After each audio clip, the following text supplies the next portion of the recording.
사무엘상 7장 1절에서 2절 말씀이에요. 기럇 여아림 사람들이 와서 여호와의 궤를 옮겨 산에 사는 아미나답의 집에 들여놓고 그의 아들 엘르아사를 거룩하게 구별하여 여호와의 궤를 지키게 하였더니 궤가 기럇 여아림에 들어간 날부터 20년 동안 오래 있은지라 이스라엘 온 족속이 여호와를 사모하니라. 아멘. 네, 오늘 사무엘 16번째 시간이에요.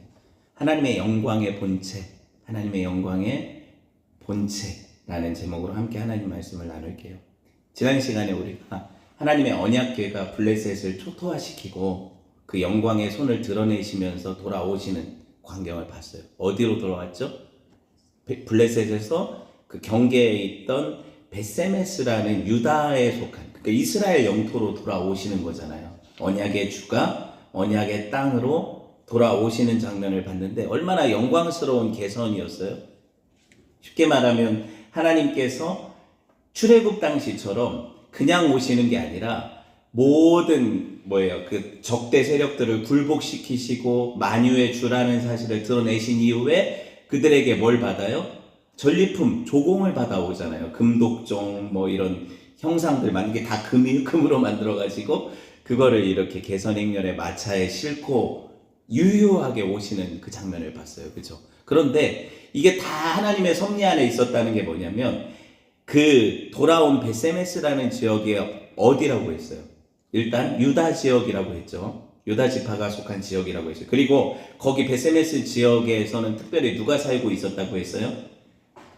레위인들이 살고 있었다고 했잖아요. 레위인들 중에서도 특별히 콕 집어서 고핫 자손, 레위의 아들 고핫 자손이 살고 있다고 했죠. 고핫 자손이 하는 일은 뭐라고 했어요? 성막에 성물들을 옮기는 일을 한다고 했잖아요. 자, 언약궤가 성물이에요, 아니에요? 성물이죠. 언약궤를 옮기는 방식이 율법에 기록되어 있어요, 안 되어 있어요? 되어 있죠. 언약궤는 오직 하나님께서 택하신 고핫 자손들에 의해서 채에 꿰서 어깨에 메고 짊어져서 이동하도록 되어 있어요. 그렇죠? 그러니까 언약궤를 다룰 수 있는 인물들이 거기 있으니까 하나님의 언약궤가 그 소들이 뭐라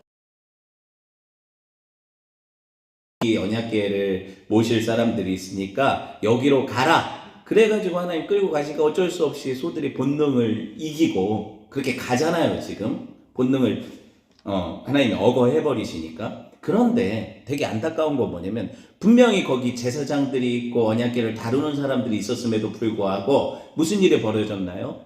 벳세메스 사람들이 호기심에서든 아니면은 하나님을 걱정해서든 언약궤에 있는 것들이 탈취됐을까봐 블레셋한테 그런 걱정에 의해서든 어떻게 해요? 하나님의 율법을 정면으로 어기고 그 언약궤 뚜껑의 속죄서를 열고 그 안에 있는 것들을 확인하려고 이렇게 들여다봤어요. 그때 어떤 일이 벌어졌어요?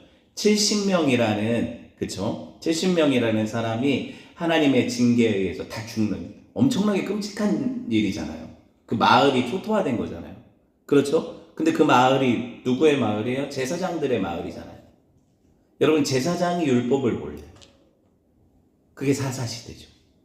여러분, 하나님의 말씀 맡은 자들이 하나님 말씀의 법을 몰라요. 고핫 자손이 그 성물을 어떻게 다뤄야 될지를 몰라요. 그렇죠. 함부로 하다 보니까 어떻게 해요? 하나님을 만홀히 여긴 게 되고 자기 죄를 들여다본 게 되잖아요. 왜? 율법은 뭐라고 했어요? 정죄의 기능이 있다고 했죠. 그렇죠? 그 하나님의 십계명 돌판을 들여다볼 때는 뭘 보는 거예요? 자기 죄를 들여다보는 것이 돼요. 그러면 그것이 유일하게 가려지려면 뭐가 있어야 돼요? 속죄소 뚜껑이 있어야 되는 거예요. 거기 뭐가 발라져 있어요? 어린 양의 피가 발라져 있잖아요. 동물의 짐승의 피, 제사가 드려져 있잖아요. 그쵸? 그 피를 통하지 않고는 하나님 앞에 설 자가 아무도 없어요. 진노로 다 죽는 거예요. 그게 하나님 정하신 법이죠. 로마서에 뭐라고 해요? 의인은 없나니? 하나도 없다고 했어요. 하나님 앞에 설 자가 없는데 그들이 자기들은 괜찮을 줄 알고 뚜껑을 열어 들여다봤다가 다 죽는 거죠. 이 장면을 봤어요. 부활주일에 또 왜 이렇게 무서운 얘기를 하실까요? 이게 정말 중요한 내용이기 때문에 그래요. 사무엘상 7장 1절 한번 봅시다. 같이 볼게요. 시작. 기럇 여아림 사람들이 와서 여호와의 궤를 옮겨 산에 사는 아미나답의 집에 들여놓고 그의 아들 엘르아살을 거룩하게 구별하여 여호와의 궤를 지키게 하였더니 베세메스 사람들이 이게 감당이 안 되니까 누가 이 거룩하신 궤를 감당할 수 있을까 하다가 기럇 여아림이라는 근처 지방에 있는 사람들이 이 소식을 듣고 나서는 다 자기들은 안 두려웠을까요? 지금 베세메스 사람들이 그거 들여다봤다 다 죽었잖아요. 그런데도 불구하고 자기들이 하나님을 사모함으로 그 궤를 모시죠. 그렇게 가져가요. 그렇게 들고 가요. 그래가지고 어디로 가요? 유다지파, 내내 유다지파예요. 기럇 여아림도 속한 성읍인 기럇 여아림으로 자기들이 있는 곳으로 궤를 옮겨가요. 그리고 어떻게 해요? 아미나답이라는 사람의 집에 들여다놔요. 그리고 그 아미나답의 아들인 엘르아사를 데려다가 제사장으로 그 궤를 지키는 일에 구별하여 섬기는 성별한 제사장으로 삼는단 말이에요. 이 내용이 정말 중요하거든요. 자, 사사기 18장 12절 봅시다. 시작. 올라가서 유다에 있는 기럇 여아림에 진치니 그러므로 그곳 이름이 오늘까지 마안에 다니며 그곳은 기럇 여아림 뒤에 있더라. 자, 기럇 여아림이 어느 지파에 속했다고 써 있어요? 유다지파죠. 내내 베세메스도 유다지파, 기럇 여아림도 유다지파. 유다지파라는 걸 머릿속에 꼭 새겨놓으세요. 아시겠어요? 왜 언약궤가 유다지파로 가야 되냐는 거예요. 한번 생각해 보세요. 그리고 기럇 여아림이라는 뜻 자체가 숲풀들의 성읍, 숲들의 성읍이에요. 그러니까는 적어도 주변 광야 지역보다 뭐가 많겠어요? 당연히 나무가 많겠죠. 울창한 숲이 있었을 거란 말이에요. 그리고 산이라는 거죠. 약간 숲이 있다라는 거는 약간 산지라는 거잖아요. 이거를 보시면 숲들의 성읍이라는 이름이 기럇 여아림이라는 거예요. 이름 자체가 그래요. 해석을 하면. 그런데 여러분 전에 여호수아가 유다 지파의 분배한 땅이라고 분명히 이제 봤으니까 거기 사는 사람들이 분명히 엄청난 그 언약궤의 영향력을 알고도 자기들이 모시겠다고 자원해서 언약궤를 모셔간 것 자체가 이들이 지금 어느 지파라는 거를 보여주는 거예요? 레위 지파라는 거. 이들 또한 레위 지파고 제사장들인데 베세메스 사람들도 분명히 제사장들이었고 레위 지파였는데 그들은 뭘 잊은 거예요? 하나님의 율법을 잊은 거잖아요. 그쵸? 그런데 산지에 살고 있는 비교적 외딴 곳에 살고 있는 어느 그 유다 지파에 속한 성읍에 분배받아서 살고 있는 레위인들 중에서 제사장 집안 중에서 여전히 하나님의 법을 알고 있는 사람들이 남아있다. 항상 바알에게 무릎 꿇지 않은 7천년은 남겨두시거든요. 하나님 말씀을 경외하는 사람들은 항상 있거든요. 시대가 아무리 암울하고 말씀이 없는 시대라도 그들은 하나님 말씀을 경외함으로 지켜오던 사람들이에요. 비록 그런 산간 오지에 살고 있지만 아시겠어요? 화려한 어떤 예배당이 없지만 자기 집에 하나님 모실 제단을 놓고 어떻게 해요? 자기 아들이 그러니까 레위 지파죠. 그리고 이름들을 보세요. 지금 아미나답 또 엘르아살 어디서 봤어요? 이 이름 봤어요. 분명히 출애굽기랑 민수기에서 봤어요. 그 이름들이 어느 사람의 아들들 이름하고 같아요?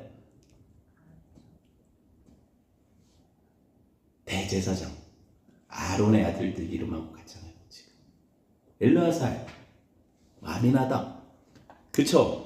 무슨 얘기를 하려는 거예요? 어느 지파? 레위 지파의 또 어느 직계? 아론 계열이라는 거예요. 그러면은 이 제사장의 역할을 할 수 있는 충분한 자격을 가지고 있는 사람들이죠. 그리고 그 경외함으로 이 궤를 만질 수도 있는 사람들. 제사장들이 쌓아야 고아자손이 메고 간다고 했잖아요. 고아자손은 터치를 하면 안 돼요. 이 궤를. 아시겠죠? 그러니까 그렇게 자격 있는 사람들을 하나님이 예비해 두셨고 그들이 경외함으로 그 궤를 지키는 일에 자원하죠. 그래서 자기 집을 드리고 자기 큰아들을 들여서 하나님을 섬기게 하는데 그게 무려 20년이래요. 한 사람의 인생이잖아요. 어떻게 보면. 그렇게 하나님 궤를 섬기는 일이 유일한 이 사람의 일이에요. 엘르아살이라는 이 아들의 일. 아시겠어요? 이렇게 구별했다는 거예요. 이게 왜 중요하냐면요, 여러분. 가볍게 여기고 하나님의 궤를 그렇게 들여다보던 그런 레위인들과 완전 차별된 거예요. 그래서 하나님을 경외함으로 자기 인생을 들여서 이 궤를 지키는 일이 나의 사명이다 하는 사람 하나를 붙여놓으시고 하나님이 그를 통해서 나중에 사무엘이 자기 사역을 하기 전까지는 그 궤를 거기 두시는 거예요. 나중에 다윗이 그 궤를 옮겨오기 전까지 거기 두시는 거예요. 하나님이 기뻐하신 거죠. 하나님 기뻐하신, 거기서 무슨 일이 있었어요? 누가 죽었어요?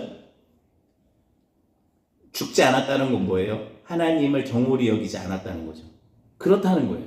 여러분, 여호수아에 보면 기브와, 여기가 이제 좀 헷갈릴 수가 있는데, 산이라고 되어 있는 번역, 여러분 혹시 성경책 가지고 계시면 숫자 위에 3이라고 써 있어요. 개역개정 성경 보면 3이라고 써 있고, 거기 3이라는 숫자를 찾아서 밑에 관주를 보면, 각주를 보면 뭐라고 되어 있냐면 기브아라고 되어 있어요. 그러니까는 산에 사는 아미나답의 집이라고 했는데, 그 산이 산 위에다가 3자가 써 있고, 그걸 따라서 보면 그게 기브아 이렇게 되어 있다고요. 산이 기브아라는 거예요. 그죠? 기브아 산. 기럇 여아림에 거기서도 산인데, 아시겠어요? 그 산이 기브아다. 그럼 기브아는 우리가 얼마 전에 사사기를 보면서 문제가 있었던 땅이거든요. 기브아 백성들이 비류가 많아가지고 레위인이 첩사건이 있었을 때 멸망의 자식들이 있었다고 했잖아요. 기브아에. 그거 거기는 어디에 속했다? 베냐민 지파에 속한 땅이라고 했잖아요. 그런데 지금 보시면 그 기브아가 또 여기 유다 지역이라고 또 얘기를 하죠. 이게 성경을 읽다 보면 엄청 헷갈리는데 아무 상관없이 반 정도는 누가 가지고 있겠어요? 베냐민 지파가 소유하고 있고 반 정도는 유다 지파 소유라는 거예요. 근데 이게 나중에도 다 이제 이 성경을 보다 보면 연관이 있어요. 베냐민 지파에서 제일 유력한 사람이 누구예요? 나중에 사울이라는 왕이 나잖아요. 곧. 근데 그 사울이 어디 출신이겠어요? 제가 왜 이렇게 강조를 했어요? 기브아 출신이에요. 베냐민 지파 기브아 사람 사울이에요. 아시겠죠? 그런데 하나님은 여전히 그 안에 유다 지파를 남겨두셨단 말이에요. 그리고 그 유다 지파에서도 제사장들의 성읍을 남기셔서 그 기브아에서 하나님이 뭐예요? 여호와의 궤를 안치시키셨단 말이에요. 그게 목적이 다 있으신 거라는 거죠. 이걸 제가 이제 오늘 설교 가운데 밝혀 보여드리려고 하는 거예요. 여호수아서에 보면 이렇게 나오거든요. 봅시다. 여호수아서 15장 20절 57절 봅시다. 시작. 유다 자손의 지파가 그들의 가족대로 받은 기업은 이러하니라 하고 쭉 설명하다가 57절에 가인과 기브아와 딥난이 10성읍과 그 마을들이었으며 이렇게 나와요. 그렇죠? 유다 자손이 받은 기브아 맞죠? 근데 분명히 베냐민 지파도 기브아에 살았거든요. 그러니까 이렇게 나눠 가졌다는 거예요. 여하튼 이게 왜 중요합니까? 이 사람들이 아론 계열의 제사장이면서 유다에 속해서 유다 성읍에서 하나님의 언약궤를 맞아서 거기 안치했다는 것 자체가 하나님이 지금 어디로 당신의 주권을 옮기시려는 계획을 보여주시려는 거예요. 유다 지파로. 원래 어디 있었어요? 실로라는 데 있었잖아요. 기억나죠? 사무엘이 어려서 자랐던, 엘리가 제사장으로 있던 실로라는 지역. 그죠? 실로는 어느 지파에 속했어요? 잘난 체하는 지파 하나 있잖아요. 이스라엘 12지파 중에서 창성케들이라 에브라임 지파. 에브라임 지파가 자기들이 맞은 장자권을 계속 주장하거든요. 근데 하나님의 장자권과 주권은 어디로 가요? 유다 지파로 가잖아요. 왜? 누가 오거든요, 거기에?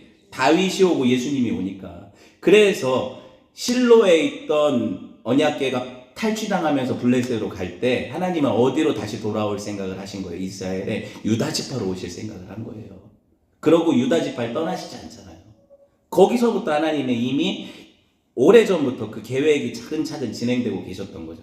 그리고 그 유다 지파에는 여전히 그 궤를 맡을 임무를 완수할 제사장들을 거기 두셨던 거예요. 오랫동안 거기 살게 하셨던 거란 말이에요. 이게 하나님의 계획이 아닙니다. 얼마나 중요한 계획이에요. 돌고 돌아 결국은 하나님이 어디로 오시려는 거예요? 유다로 오시려는 거예요.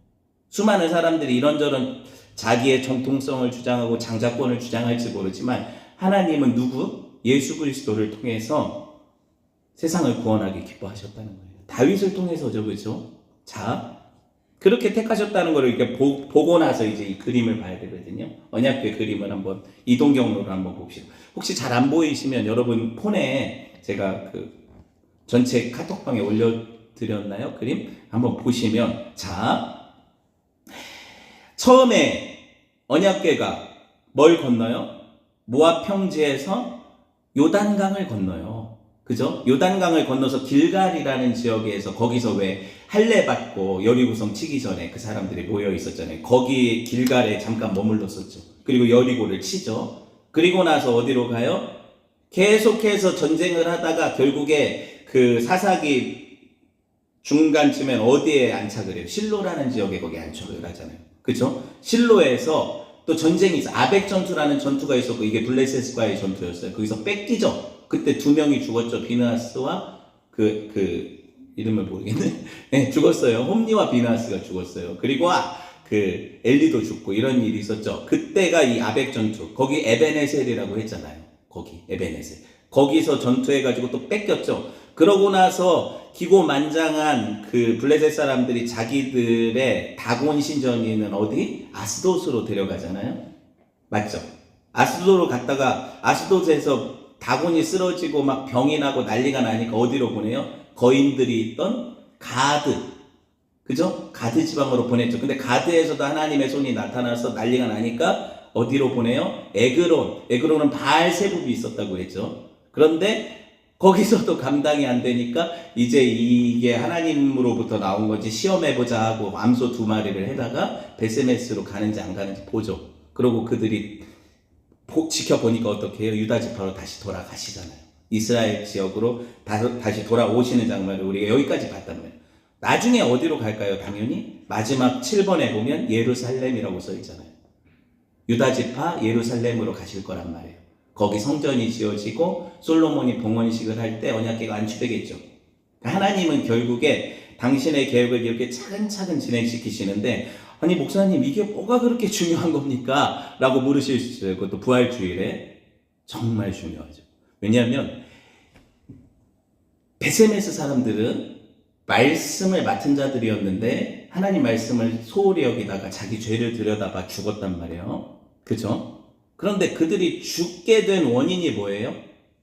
죽게 된 원인이 뭐예요 하면 죄를 들여다봤기 때문입니다. 아니요, 1차적으로는 그들이 죄인이기 때문에 그래요. 모든 인생들이 직분을 가졌든 교회를 다니든 교회를 안 다니든 다 죄인이란 말이에요. 성경이 뭐라고 그래요? 모두가 다 죄를 범하였으며 하나님의 영광에 이르지 못했다 그러죠. 그러니까 모든 세상 태어난 모든 사람들은 다 아담 이래로 다 죄인이에요. 아담이 지은 죄가 뭐예요? 그래요. 선악과 따먹은 건데 그걸 다른 의미로 보면 하나님과 같이 되려는 거죠. 자기가 하나님의 자리에 앉으려는 모든 인생들의 죄란 말이에요. 그게 그들에게 뭘 줬어요? 죄의 싹스로 사망이 오게 됐잖아요.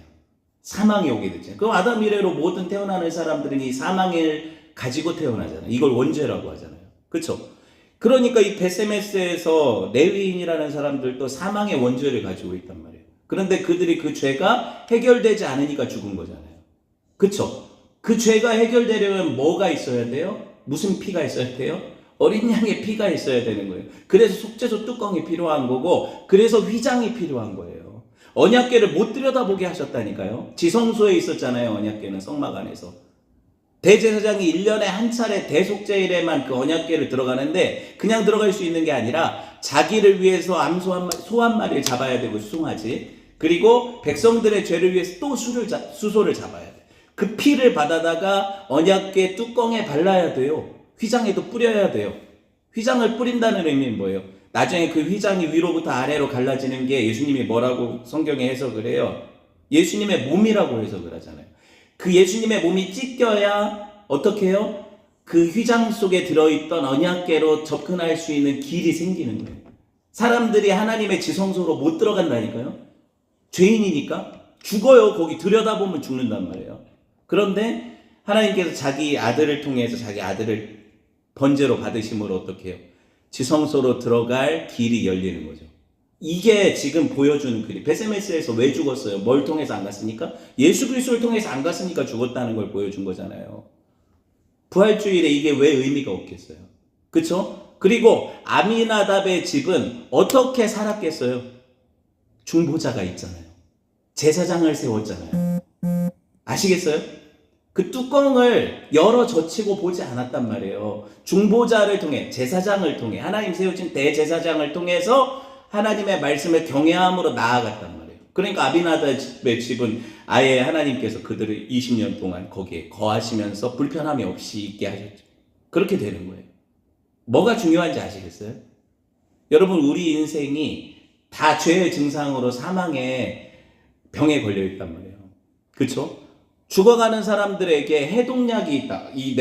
내가 이거를 뭐 암이라고 해봅시다. 아직도 뭐 암이 정복되지 않았으니까 이 암에 대한 그 해독약이 발명이 돼서 이거를 사 먹을 수 있다면 안 사 먹을 사람이 어디 있겠어요? 그쵸? 근데 이 유일한 약이 내 앞에 있는데 이걸 안 먹고 나는 괜찮다. 나는 그냥 부자로 뭐 떵떵거리면서 이 땅에서 누리며 사는 게 훨씬 좋다. 나는 이 약은 별 관심이 없다. 그리고 내 남은 생에 여기 투자하느니, 아시겠어요? 이 약을 사 먹는데 투자하느니 내 삶을 즐기고 내 삶을 풍요롭게 하는데 내 인생 쓰겠다 하는 사람들은 그렇게 사는 거예요.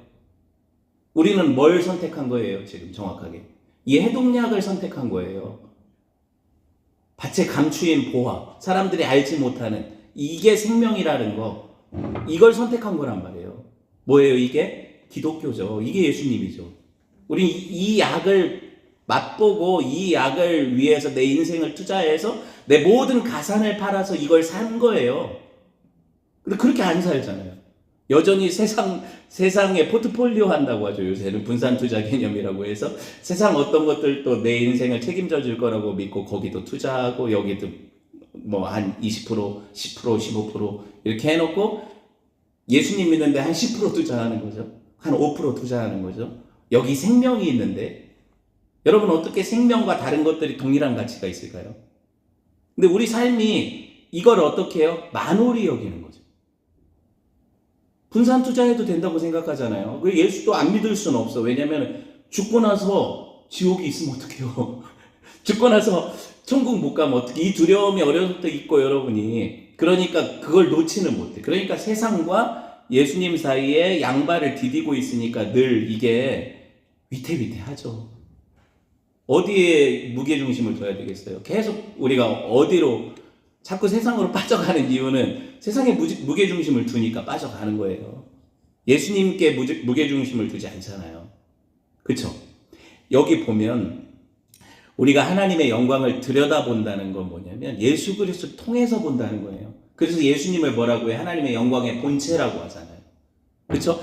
나를 본 자는 예수님이 뭐라고 하세요? 너네가 아버지를 보여달라고 하냐? 나를 본 자는 이미 아버지를 보았다. 여러분 예수 그리스도 안에 나타난 하나님의 영광을 우리가 본 자들이거든요. 그 하나님의 영광이 뭐예요? 사망 권세를 이기시고 생명 주실 수 있다는 거예요. 역전의 하나님이잖아요. 우리가 하나님과 같이 되려고 했는데 우리를 하나님이 섬기러 오셔서 오히려 종의 형체를 가지시고 우리가 주인이 아닌데 그쵸? 우리가 주인이 아닌데 그분이 종이 되셔서 우리를 섬기시고 자기 목숨까지 내어주심으로 우리의 뭐예요? 주가 되시잖아요. 실제로 내 생명의 주가 되시잖아요. 그 하나님 믿지 않나요? 우리가 그 예수님을 믿잖아요. 우리가 하나님 영광을 아주 피상적으로 생각을 해요. 영광하면 뭐가 뒤에 후광이 빛나고 아우라가 있고 반짝반짝거리고 이게 영광이라고 생각하고 아니면 뭐 대단한 기적을 경험하고 이게 영광이라고 생각하는데 진짜 하나님의 영광은 십자가예요. 여러분 사탄이 생각지도 못하는 방식으로 하나님이 사탄의 세계를 정복하셨어요. 자기 아들을 십자가에 매달아 죽게 하시는 방식으로. 여러분 그래서 생명을 치르게 하시는 거죠. 이걸 속죄라고 하고 대속이라고 하거든요. 피값으로 피값을 치르게 하시잖아요. 그래서 우리가 하나님께서 자기 아들을 주셔서 그 아들의 생명을 대신한 그 생명을 받은 거잖아요. 우리가 그걸 살고 있는 거예요. 이게 부활의 소망이 아닙니까? 우리 안에 들어있는 그 생명 싸개 안에 감추어진 하나님의 생명이 여러분 안에 아란히 있단 말이에요. 그 예수 그리스도가 내 안에 사시는 거라고 이렇게 표현도 하고 성경은 여러 가지 표현을 하거든요. 중심은 뭐냐면 여러분 안에 이미 생명의 씨앗이 심겼다는 거예요. 그게 성령이에요. 그 보증으로 뭘 주셨어요? 성령을 주셨어요. 그쵸? 여러분 안에 이미 성전이 있어요. 그 성전이 있고 성전은 누가 계셔야 성전인 거예요? 예, 하나님이 계셔야 성전인 거예요. 그러니까 하나님 그 보증으로 누가 계시게 하시는 거예요? 성령이 계시게 하시는 거예요. 그리고 성령을 통해서 뭘 깨닫게 하세요? 언약궤를 깨닫게 하세요. 그게 뭐예요? 말씀. 성령이 있어야 말씀 깨닫잖아요. 그래서 말씀을 깨닫게 하시는 거예요. 성령과 말씀을 완전히 어떻게 표현을 할까요? 그래서 우리는 성경을 보면 하나님이 예수 그리스도가 우리 안에 계시다고도 표현을 하고 성령이 계시다고도 표현을 하고 하나님이 너희 안에 계시다고도 표현을 하는 거죠. 우리가 성전인 거고 그렇게 사는 삶이 뭐예요? 영생인 거예요. 영생인 거라고요. 그러니까 지금 죽고 나서 부활할 것을 기다리면서 영생을 사는 게 아니라 예수 믿는 순간 영생이 왔다니까요. 그래서 뭐라고 얘기를 하세요? 무릇 살아서 믿는 자는 영원히 죽지 않는다는 말씀을 하시는 거예요. 그게 어떻게 해석이 되겠어요? 난 살아서 믿었더니 난 영원한 생명을 이미 얻었다는 거잖아요. 그쵸? 우리 안에 예수님이 계시면 영생이 온 거예요. 그러니까 죄와 사망의 권세에서 해방된 거죠. 이거를 선악과 따먹은 걸 하나님이 다시 그 생명나무 열매로 가는 길을 다 막으셨던 하나님이 어떻게 해요? 예수 그리스도 안에서 그 생명나무 열매를 먹게 하시는 걸로 휘장을 열어젖혀서 그 언약궤로 들어가게 하시고 거기 숨겨진 만나를 먹게 하시는 걸로 이렇게 보여주시는 거잖아요. 그러니까 이 그림을 봐야 그래야 왜 어린 양의 피가 필요하고 그 피를 통해서 하나님을 만나야 되는 게 왜 중요한가? 왜 제사장이 세워져야 되고 왜 법궤는 하나님 율법에 의해서 중보자가 필요한가? 이걸 봐야 되는 거예요. 법궤에 접근하려면 중보자가 꼭 필요하거든요. 그런 말씀인 거죠. 좀 더 한번 정리를 한번 생각을 해봅시다. 정리를 해서. 제가 사실은 오늘 본문을 준비를 하면서 오늘 부활주일인 것을 알고 부활절 주일이니까 다른 신약에 많은 부활 본문들이 있으니까 그걸 가지고 설교를 할까 아니면 이어오던 설교가 있으니까 이 본문 안에서 예수님을 한번 발견해 볼까 이제 고민을 엄청 했어요. 그리고 사실 오늘 준비한 내용들은 사실 오늘 오면서 다 뒤집은 거거든요. 뒤에 있는 것들은 나중에 설교하려고 하고 중요한 게 뭐냐 예수 그리스도의 복음이 여기 숨겨져 있더라고요. 제가 오다 보니까 정말 그렇더라고요. 그리고 그 피복음만이 우리를 살게 하는 하나님의 능력이더라고요. 그러니까 뭐 감기 걸려서 오늘 못 온 가정도 있지만 그런 사망의 증상이라고 하거든요. 이것들이 원래 에덴 동산은 뭐예요? 완전하잖아요. 아픔이 없잖아요. 눈물이 없잖아요. 병이 없잖아요. 풍요롭잖아요. 모든 걸 누릴 수 있잖아요. 거기가 뭐예요? 천국의 모형인 거잖아요. 그래서 새하늘과 새 땅이 내려올 때도 그 천국에는 더 이상 아픈 자나 눈물 흘리는 자나 사망의 고통이 지나갔다고 말씀하시잖아요. 그러면 그게 어떻게 오냐고요? 어린 양의 피로 오잖아요. 우리가 예수 그리스도의 신부가 되어서 오잖아요. 그거 하나예요, 복음은. 그렇죠? 그래서 하나님이 그 생명나무 길을 감췄는데 계시록에 보니까 모든 사람들이 그 생명나무로 가는 길이 열려 있단 말이에요. 계시록에 생명나무 하나 나오거든요. 선악과 하나 없어졌어요. 더 이상 시험이 없는 거죠. 왜? 하나님의 백성들은 더 이상 하나님 말씀을 어길 능력이 없는 거예요. 왜? 전가하셨기 때문에. 온전한 순종으로만 들어가는 나라가 어디예요? 하나님 나라예요. 우리 순종이 아니라니까요. 막 내가 이렇게 하나님 나라 들어가려고 천국 백성 되려고 열심히 살아야지 해서 들어갈 수 있다면 벳세메스 사람들도 살았을 거예요. 근데 그게 아니라 오직 예수 그리스도의 피를 통해서만 들어가는 나라예요. 그렇기 때문에 그 하나님이 준비하신 옷을 입지 않으면 못 들어가잖아요. 천국의 비유를 보면 아버지가 그 결혼잔치를 배석하고 신부가 이제 딱 준비돼서 결혼잔치에 사람들을 온 사거리에 나와서 불러 모으는데 막 사람들 아무나 데리고 와서 그러니까 처음에 사람들이 안 가려고 하잖아요. 나는 장가도 가야 되고 나는 밭도 갈아야 되고 난 할 일이 바빠가지고 거기 결혼잔치에 참여할 수 없다. 그 사람들은 놔둬라 막 화가 나셨어요. 그래가지고 거지든 뭐든 아무나 데리고 들어와라 그러셨어요. 그러니까 여기서 끝나면 천국 비유가 참 그래 뭐 하나님이 아무나 누구나 구원하시는구나 여기까지 이렇게 생각할 수 있는데 참 희한한 일이 일어나는데 본인이 그렇게 아무나 데려오라고 하시고 나서는 어떤 사람을 지적하세요. 뭐라고요? 왜 이 사람은 의복을 입지 않았냐? 왜 예복을 안 입고 이 결혼잔치에 참여해? 신랑 아버지가 예복을 준비해놓고 그걸 입은 사람만 이 잔치에 오게 한 거예요. 그 예복을 안 입은 사람은 어떻게 해요? 밖에 쫓겨나서 슬피 울며 이를 갈미 있을 거라는 이 비유가 뭐예요? 그 예복이 누구냐고요? 오직 예수 그리스도로 옷 입자고 하잖아요. 그 예복이 하나님 준비하신 세마포 피옷이에요. 예수 그리스도의 의복이란 말이에요. 그래서 그걸 입은 사람만 어디 들어갈 수 있어요? 어린 양의 혼인잔치의 신부가 될 수 있는 거예요. 이거 하나거든요, 복음이. 그러니까 오늘이 부활주일이잖아요. 예수님이 왜 살아나셨나요? 왜 살아나셨나요? 사망 권세가 그를 가둬둘 수 없거든요. 아까 찬양했잖아요. 왜 무덤이 빈 거예요? 왜 무덤이 빈 거예요? 여러분, 우리가 무덤들을 보면 다 봉해져 있고, 그리고 거기 비석이 하나 써 있는데, 뭐 1970 몇 년에서 뭐 2005년, 뭐 1880 몇 년에서 이렇게 대쉬가 있어, 그죠? 몇 년에서 몇 년, 몇 년에서 몇 년. 이건 뭐예요? 시작과 끝이 있다는 거잖아요. 시작과 끝이 있다는 거잖아요. 그런데 여러분, 우리가 그 인생 살아가는 동안에 예수 그리스도를 만나면 어떻게 돼요? 이게 영원까지 이어진다는 거예요. 영원까지 이어진다는 거예요. 이 생명이 하나님으로부터 주어진다는 거죠. 이것을 믿는 것이 부활 소망이라는 거예요. 그래서 빈 무덤을 보여주시죠. 빈 무덤을 보여주시고, 그리고 예수님 찾아온 사람들한테 천사가 서서 뭐라고 해요? 어찌해서 산자를 하여 산자를 죽은 자 가운데서 찾느냐. 여러분, 예수 믿는 사람들은 다 산자들이거든요. 그쵸? 에베소서에 뭐라고 해요? 죄와 허물로 죽었던 너희를 살리셨도다. 살리셨도다. 그죠? 그러니까 저와 여러분은 이미 생명을 가진 자들이에요. 그 영생이 이어지는 자들이에요. 그러니까는 이 땅을 살아가는 동안에 육체를 입고 있기 때문에 죄의 증상들이 여전히 우리를 괴롭혀요. 때로는 병에 걸리기도 하고요. 그죠? 때로는 내가 죄에 빠지기도 하고요. 그러고 싶지 않은데도. 그런데도 불구하고 하나님의 약속은 뭐예요?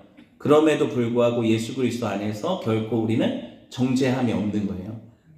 우리는 깨끗하게 하나님 앞에 단장한 신부같이 준비된 거예요. 왜?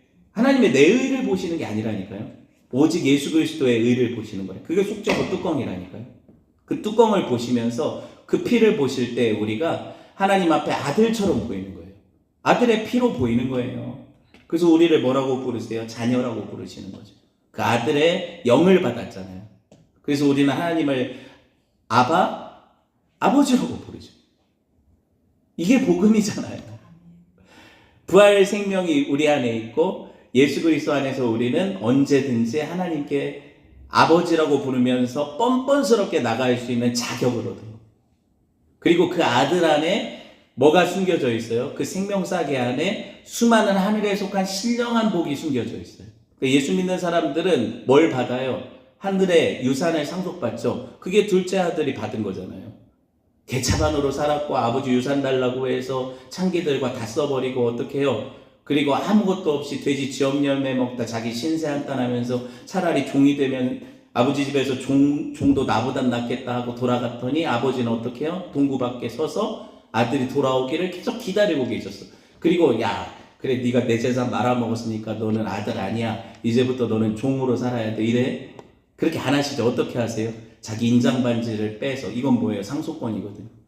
아들한테 끼워주시고 옷, 자기 의복을 입히시고 잔치를 벌려주시죠.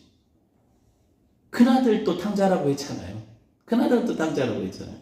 하나님 안에서 누릴 수 있는 모든 것들을 다 가지고 있으면서도 늘 불평하고 원망하고 새로 오는 사람들을 바리새인처럼 정죄만 하고 있는 거예요. 나는 이렇게 평생을 하나님 섬겼는데 저렇게 그냥 이제 예수 믿고 인제 들어온 사람들을 알아주고 하나님이 너무 사랑해주고 저 사람들 기도 잘 들어주니까 그게 기분 나쁘고 배알이 꼴리는 거죠. 그래서 화가 나가지고 어떻게 해요? 나 아버지한테 그렇게 충성했는데 다 헛거라고 막 이렇게 얘기하죠. 그게 기존 신자들이죠. 근데 그들도 탕자잖아요. 그렇죠? 그들도 하나님께로 돌아가야 돼요. 생명의 복음을 아는 자들은 어떻게 해요? 이 생명의 복음을 함께 나누는 자리로 가는 거예요. 그러니까 한 사람이 돌아오면 어떻게 해요? 기존 신자들이 너무 기뻐해야 되는 거예요. 새가족 때문에 질투하고 우리 목사님은 새가족밖에 몰라. 이런 질투는 정말 큰아들이거든요. 이게 말이 안 되는 거잖아요. 천국에선 한 영혼이 돌아오면 잔치한다고 하잖아요. 그런 마음을 가져야 되는 거죠. 말씀을 정리를 할게요. 여러분, 하나님의 영광의 본체가 어떻게 나타나셨습니까? 우리 죄를 위해서 자기를 십자가의 대속제물로 죽으심으로 나타났어요. 그러니까 우리는 그 영광을 보는 거예요.